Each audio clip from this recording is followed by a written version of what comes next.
எப்படி நம்ம வந்து பேசிக்காக ஒரு சில விஷயங்களை கற்றுக்கிட்டு வரும்பொழுது கொஞ்சம் அட்வான்ஸ்டாக வரும்பொழுது நமக்கு நல்லா புரியும். டைரெக்டாகவே இந்த இடத்துல நான் சம் எக்ஸ் ஃபங்க்ஷனை நான் சொல்கிறேன் அப்படின்னா உங்களுக்கு புரிகிறத விட ஆல்ரெடி நீங்கள் சம் ஃபங்க்ஷனை கற்றுக்கிட்டீங்க. அந்த அக்ரிகேஷன் ஃபங்க்ஷன்லாம் இருக்கு இல்லையா, சம், கவுண்ட்டு, அந்த பேசிக்கெல்லாம் கற்றுக்கிட்டதுக்கப்புறம் அதோடைய அடுத்த லெவல் இப்போ நம்ம பார்க்க போகிற சம் எக்ஸு, ஆவரேஜ் எக்ஸ், இதில் ஒரு ஃபார்முலாவை நீங்கள் பார்த்தாலே எல்லாமே அதே கான்செப்ட் தான். பட் ஒரு கான்செப்டை புரிஞ்சுக்கிறதுக்கு நீங்கள் முயற்சிக்கணும். அப்போ தான் ஒரு நல்ல அண்டர்ஸ்டாண்டிங் கிடைக்கும். நார்மலாக சம் அப்படின்ற ஃபங்க்ஷன் இருக்கும்போது எதுக்கு சம் எக்ஸு, எப்படி எக்ஸலில் சம்மு, சம் இஃப்பு, அப்புறம் சம் இஃப்ஸ்ன்னு மல்டிபிள் ஃபார்முலா இருக்கும், அதே மாதிரி இங்கேயும் மல்டிபிள் பர்பஸுக்கு டிஃப்ரெண்ட் ஃபார்முலா வச்சுருக்காங்க. முதல்ல நார்மலாக இந்த சம் எக்ஸு சம்முன்றதை எப்படி புரிஞ்சுக்கிறதுன்னு பார்க்கலாம். நான் எக்ஸல் ஃபைலுக்குள்ளே நேவிகேட் ஆகிறேன்.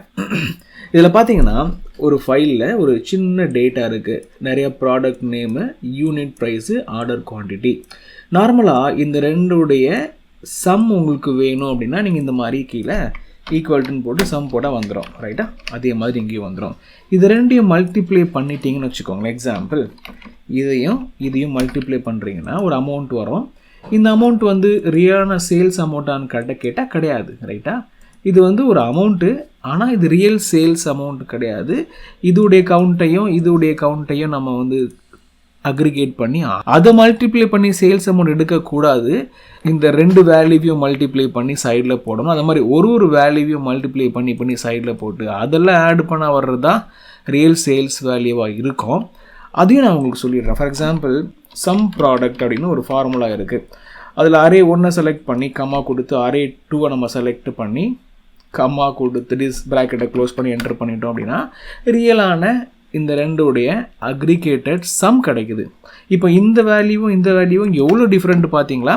ஒருவேளை இந்த சம் ப்ராடக்ட்லாம் தெரியாது அப்படின்னாலும் மேனுவலாக நம்ம போடுவோம்ல, இந்த வேல்யூ மல்டிப்ளை பண்ணுறோம். தென் அதே மாதிரி ஒரு லைன் என்ட்ரியும் மல்டிப்ளை பண்ணி அதை நம்ம சம் பண்ணால் அந்த 5000 சம்திங் தான் வரும். இதான் ரியல் சேல்ஸ் வேல்யூன்னு சொல்லலாம். இப்போ இந்த மாதிரி மெத்தடில் போட்டிங்கன்னா சம் அப்படின்ற நார்மல் ஃபார்முலா இப்படி தான் தப்பாக வரும். அதனால ரோ வைஸ் கால்குலேட் பண்ணி தனித்தனி அவுட்புட்டாக எடுத்து அதை சம் பண்ணும் பொழுது தான் ரியல் சேல்ஸ் வேல்யூ கிடைக்குன்ற பேசிக் அண்டர்ஸ்டாண்டிங் வந்திருக்கும். இதே மெத்தடை தான் நம்ம அந்த இடத்துல பண்ண போகிறோம். இந்த மெத்தடில் நீங்கள் பண்ணுறதுக்கு சம் யூஸ் பண்ணலாம். நார்மலாக இந்த மெத்தடை எங்கே யூஸ் பண்ணணுமோ அங்கே யூஸ் பண்ணணும். இந்த மாதிரி சேல்ஸ் வேல்யூவை கண்டுபிடிக்க யூஸ் பண்ணக்கூடாது. மேபி இந்த மாதிரி ஒரு டோட்டல் யூனிட் ப்ரைஸையும் டோட்டல் ஆர்டர் எவ்வளோ நடந்திருக்குன்றதை கண்டுபிடிக்கிறதுக்கும் நீங்கள் வேணால் யூஸ் பண்ணிக்கலாமே தவிர சேல்ஸ் வேல்யூக்கு டைரக்ட் சம் யூஸ் பண்ணக்கூடாது. ஒருவேளை அந்த மாதிரி நீடு வந்துச்சுன்னா இந்த மாதிரி கால்குலேஷனை பண்ணால் தான் வருன்றதுனால சம் எக்ஸ் யூஸ் பண்ணுவீங்க. ஸோ இந்த புரிதலை வந்து எக்ஸலில் கொடுத்ததுனால இப்போ பவர் பிஐயில் போய்ட்டு நம்ம எக்ஸ்ப்ளோர் பண்ணலாம். அதே எக்ஸல் ஃபைலை நம்ம இந்த இடத்துல லோடு பண்ணுவோம். எப்படி ரியாக்ட் ஆகுதுன்னு நம்ம பார்க்கலாம். ஓகே, எக்ஸல் தான் அது. இந்த இடத்துல வச்சுருக்கேன். இந்த ஃபைலை நான் உங்களுக்கு கொடுப்பேன், நீங்கள் யூஸ் பண்ணி ப்ராக்டிஸ் பண்ணி பார்க்கலாம். பேசிக்லி இதை ப்ராக்டிஸ் பண்ணி பார்க்குறதுக்கு இதை யூஸ் பண்ணுவீங்க. பெரிய லெவல் அண்டர்ஸ்டாண்டிங்கை உங்களுக்கு இது கொடுக்காதுனாலும் நல்ல அண்டர்ஸ்டாண்டிங்கை கொடுக்கும். கட்டாயமாக அந்த அண்டர்ஸ்டாண்டிங் உங்களுக்கு வரும்னு நான் நம்புகிறேன்.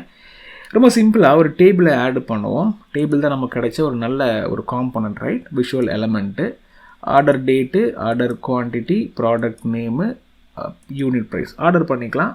ப்ராடக்ட் நேம் வந்து நான் வந்து செகண்ட் காலமாக கொண்டு போய்ட்றேன். எஸ், இதில் வந்து நிறைய வேண்டாம், டைரெக்டாக டே வரட்டும். எஸ், இதுக்கு ஒரு பெரிய டேபிளாக மாறணும். கண்ட்ரோலை பிடிச்சி நான் ஜூம் பண்ணிடுறேன். ஓகே, ஸோ என்னென்ன தேவை எல்லாமே வந்துருச்சு. இப்போ ரியலான ஒரு குவான்டிட்டியும் யூனிட் ப்ரைஸும் இங்கே இருக்குது. நான் இதை ஸ்வாப் பண்ணிடுறேன். யூனிட் ப்ரைஸ் முதல்ல, அப்புறம் குவான்டிட்டி வரட்டும். இதை நார்மலாக இந்த காலமை சம் பண்ணி இந்த அமௌண்ட்டும் இதை சம் பண்ணி இந்த அமௌண்ட்டும் வந்திருக்கு. இப்போ ரெண்டுமே நம்ம யூஸ் பண்ண போகிறோம். சம்மையும் யூஸ் பண்ணி என்ன ப்ராப்ளம்ன்றதை அண்டர்ஸ்டாண்ட் பண்ணிக்க போகிறோம். சம் எக்ஸையும் யூஸ் பண்ணி ப்ராப்ளத்தை அண்டர்ஸ்டாண்ட் பண்ண போகிறோம். இது பெட்டராக நீங்களே முடிவு எடுத்துக்குவோம். ரைட் கிளிக் பண்ணுவோம், நியூ மெஷர். நம்ம நார்மலாக இதை என்ன பண்ணுவோம், ஒரு கார்டில் நம்ம வந்து டோட்டல் சேல்ஸ் என்னென்னு நம்ம எடுத்துக்கலாம், பார்ப்போம் இல்லையா? சேல்ஸ் யூஸிங் சம் அப்படின்னு நான் போடுறேன். இது தப்பு இருந்தாலும் நம்ம ஒரு எக்ஸ்பெரிமெண்ட் பண்ணுறோம். சம் ஆஃப் சேல்ஸ் டேபிளில் இருக்கிற unit price into sum of quantity. Okay, இது ஒரு மெஷராக க்ரியேட் ஆகட்டும். ஓகே, ப்ராக்கெட்டை தப்பாக போட்டிருக்கேன்னு சொல்லுது. இங்கே ஒரு ப்ராக்கெட் வரும், அதாவது அந்த சம்மை க்ளோஸ் பண்ணுறதுக்கு இங்கே ஒரே ஒரு ப்ராக்கெட் வரும், என்டர் பண்ணுவோம். சம்மை நம்ம முடிச்சிட்டோம். இப்போது இந்த சம்மை நான் ஒரு கார்டில் ஆட் பண்ணுறேன் அப்படின்னா டெஃபினெட்லி நமக்கு என்ன வரும், சேல்ஸ் அமௌண்ட்டு அப்படின்னு ஒரு பேசிக்லி ஒரு அமௌண்ட் வரும். அந்த அமௌண்ட் வந்து எப்படிப்பட்ட அமௌண்ட்டாக இருக்குன்னு நீங்கள் பாருங்கள், தப்பாக ரைட்டான்னு அண்டர்ஸ்டாண்ட் பண்ணுங்கள். தென் நம்ம சம் எக்ஸை யூஸ் பண்ணி அதே கால்குலேஷனை பண்ண போகிறோம். பட் சம் எக்ஸுன்ற ஃபார்முலா யூஸ் பண்ணி பண்ணுவோம். இதை நான் மேப் பண்ணுறேன். எங்கே இருக்குது நம்ம க்ரியேட் பண்ணது இருக்குது. பார்த்தீங்கன்னா பெரிய அமௌண்ட்டாக வந்து இருக்குது. எக்ஸலில் நம்ம பார்த்த மாதிரியே இந்த அமௌண்ட் வந்து இருக்குது. கரெக்டாக இது ரியல் சேல்ஸ் கிடையாது. நான் இன்னொரு கார்டையும் நான் க்ரியேட் பண்ணிடுறேன். இப்போ இந்த இடத்துல நம்ம சம் பண்ண மாதிரி இங்கே சம் எக்ஸை யூஸ் பண்ணி பண்ண போகிறோம். ஆஸ் வெல் அஸ் இதே காலமாக நான் இந்த டேபிளையும் மேப் பண்ணுறேன். பார்த்தீங்கன்னா அதே வேல்யூ தான் எங்கேயும் வருது. புரிஞ்சிருக்கும். இந்த வேல்யூ இது ரெண்டும் ரியலாகவே மல்டிப்ளை பண்ணி காமிச்சாலும் பட் இங்கே காமிக்கும்போது தப்பான ஒரு அவுட்புட்டை காமிக்குது. இப்போ என்ன பண்ணலாம், ரைட் கிளிக் பண்ணி சம் எக்ஸுன்றதை நம்ம அண்டர்ஸ்டாண்ட் பண்ணுவோம். முதல்ல இந்த சம் எக்ஸுன்ற ஃபங்க்ஷனை பற்றி நம்ம தெரிஞ்சுக்கணும் இல்லையா, இதோடைய பயன்பாடு என்ன. அதாவது இதோடைய பயன்பாடாக இவங்க சொல்கிற விஷயம் என்னென்னா, ரோ லெவல் கால்குலேஷனை பண்ணோம் இது அப்படின்னு சொல்கிறாங்க. இதோடைய அவுட்புட் வந்து ஒரு டெசிமல் நம்பராக இருக்கும். நமக்கு தெரிஞ்ச மாதிரி ஒரு கால்குலேட்டட் காலம்லையும் கால்குலேட்டட் டேபிளையும் மெஷராகவும் இல்லைனா விஷுவல் கால்குலேஷன்லேயுமே நீங்கள் இதை பண்ண முடியும். ரொம்ப சிம்பிளாக இதுக்கு வந்து என்ன இருக்குது, சம் எக்ஸ் அப்படின்ற வந்து ஃபங்க்ஷனுக்கு பார்த்தீங்கன்னா 2 ஆர்குமெண்ட் இருக்கும்.